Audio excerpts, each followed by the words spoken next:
নমস্কার সবাইকে, আপনারা দেখছেন স্মার্ট নলেজ ইউটিউব চ্যানেল। তো বন্ধুরা, গুরুত্বপূর্ণ আপডেট, এসি সেকেন্ড লাস্টে বিষয়ক মামলা দায়ের হয়েছে কলকাতা হাইকোর্টে এবং পাশাপাশি সুপ্রিম কোর্টেও মামলা দায়ের হয়েছে, আশা করি আপনারা জানেন। তো সম্পূর্ণ তথ্য আজকে এই ভিডিওতে আলোচনা করা হবে। গতকালকে যে মামলার শুনানি হয়েছিল, শুনানিতে কি হয়েছে, জাস্টিস সঞ্জয় কুমার স্যার উনি কী নির্দেশ দিয়েছেন, কী মন্তব্য করেছেন এবং কল্যাণ স্যার এ বিষয়ে কী মন্তব্য করেছেন, সম্পূর্ণ তথ্য আজকে এই ভিডিওতে আলোচনা করা হবে। অবশ্যই ভিডিওটি সম্পূর্ণ দেখুন, শেষ পর্যন্ত দেখুন। নতুন দর্শক অবশ্যই চ্যানেলটিকে সাবস্ক্রাইব করে দেবেন। তো বন্ধু, আশা করি আপনারা জানেন এসিসি সেকেন্ড ন্যাশনালিটি বিষয়ক মামলা দায়ের হয়েছে প্রচুর। কলকাতা হাইকোর্টে যেমন মামলা রয়েছে, সুপ্রিম কোর্টেও কিছু মামলা দায়ের করা হয়েছে।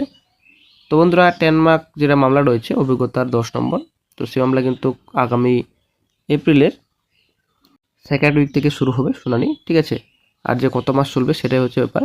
কিন্তু বন্ধুরা, ফ্রেশার চাকরি প্রার্থীরা বর্তমানে বসে নেই, ফ্রেশার চাকরি প্রার্থীরা কিন্তু সুপ্রিমে দ্বারস্থ হবেন শিগগিরই। তো ফান্ডের ব্যবস্থা করা হচ্ছে বর্তমানে, শিগগিরই ফান্ড কমপ্লিট হলেই সুপ্রিমে দ্বারস্থ হবেন ফ্রেশার চাকরি প্রার্থীরা। কারণ বন্ধুরা, বর্তমানে শুনানি যদি হয় নতুন বেঞ্চে, কিন্তু বন্ধুরা এর আগে শুনানি হয়েছিল জাস্টিস সিনিয়র বেঞ্চে, ঠিক আছে।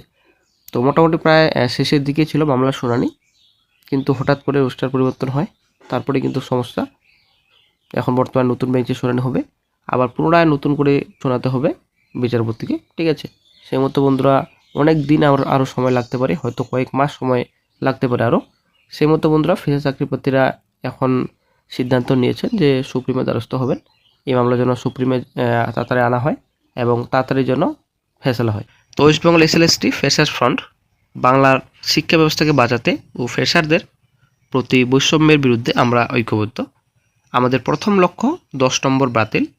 আর হাইকোর্টের শুনানি অনুযায়ী তরফ দ্য প্যানেল এবং অন্যান্য টেন্টেডের সংখ্যা 10,000-এরও বেশি, যাদেরকে সুপ্রিম কোর্টও টেন্টেড বলেছে, কিন্তু কমিশন তাদেরকে বাদ দেয়নি এবং তারা ফাইনাল প্যানেলেও জায়গা পেয়েছে, ঠিক আছে। তো তার জন্য কিন্তু এ বিষয়ে সুপ্রিমে দ্বারস্থ হতে চলেছে ফ্রেশার চাকরি প্রার্থীরা। তো উক্ত বিষয়টি সুপ্রিম কোর্টকে অবগত করানো খুবই প্রয়োজন, সেই জন্য আমাদের প্রচুর অর্থের প্রয়োজন। সকল ফ্রেশারদের কাছে আবেদন, আপনারা সাহায্যের হাত বাড়িয়ে দিন, ঠিক আছে। তো আশা করি বন্ধুরা আপনারা বুঝতে পারলেন। ফ্রেশারদের বক্তব্য অনুযায়ী মোটামুটি 10K-এর মতো এখনও কিন্তু টেন্টেড ক্যান্ডিডেটস রয়েছেন। এই যে সেকেন্ড ন্যাশনালিটি প্যানেল রয়েছে, নতুন প্যানেল, তো সেই প্যানেলে এখনও 10,000 কাছাকাছি অযোগ্য প্রার্থী রয়েছে। চাকরি প্রার্থীদের যেটা বক্তব্য, এই বিষয়টি সুপ্রিম কোর্টকে অবগত করাতে হবে।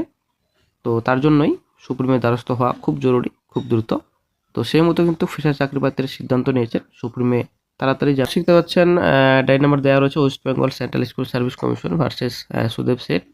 দেন চলে আসছে নেক্সটে, ডায়েরি নাম্বার এখানে দেওয়া রয়েছে, কেস নাম্বার দেওয়া রয়েছে, সিআর নাম্বার এখানে দেওয়া রয়েছে। তো গতকালকে শুনানি হয়েছিল জাস্টিস সঞ্জয় কুমার এবং অনারেবল জাস্টিস কে বিনোদ চন্দ্রের বেঞ্চে 16/3/26।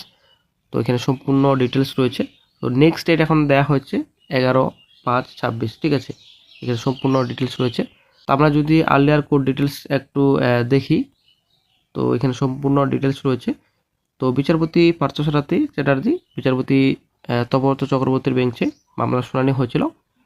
তো তারপর এই যে মামলা শুনানি হয়েছিল, তো সেই মামলার রায়কে চ্যালেঞ্জ করে সুপ্রিমের দ্বারস্থ হয়েছে, ঠিক আছে। এখানে সম্পূর্ণ ডিটেলস রয়েছে। তো প্রথমে কিন্তু শুনানিতে 63 পৃষ্ঠার কথা বলেছিলেন যে এসসি এসটি যে পিএইচ ক্যান্ডিডেট রয়েছে, তো 200 টাকা ফি দেওয়া হয়েছিল, ঠিক আছে। তো সাধারণ হিসেবে লিখেছেন যে তারা কিভাবে জানবে যে কোন বিভাগের অন্তর্গত। তো এই বিষয়ে কিন্তু বিকল্প ছিল, আশা করি আপনারা জানেন। তো আবেদনপত্রটি খোলা হয়েছিল, তখন বিভিন্ন বিভাগের বিকল্প ছিল।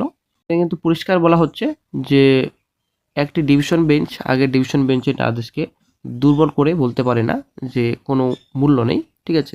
নিয়োগ মামলায় নিয়ে সুপ্রিম কোর্টে মামলা যে রয়েছে, তো টান শুনানি চলেছে গতকালকে। তো গুরুত্বপূর্ণ কিছু বিষয়গুলো উঠে এসেছে।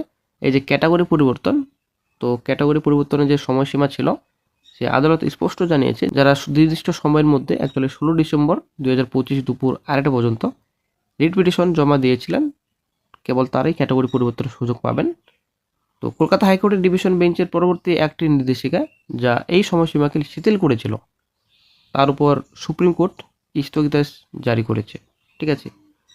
তো আদালতের যে পর্যবেক্ষণ, মাননীয় আদালত জানিয়েছে যে এক ডিভিশন বেঞ্চের নির্দেশ অন্য এক ডিভিশন বেঞ্চ এভাবে পরিবর্তন করতে পারে না, এটি আইনি প্রক্রিয়ায় বিভ্রান্তি সৃষ্টি করে।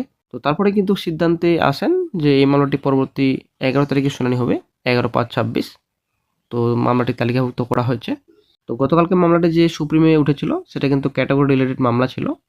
তো আগামী 11/5/26 তারিখে শুনানি।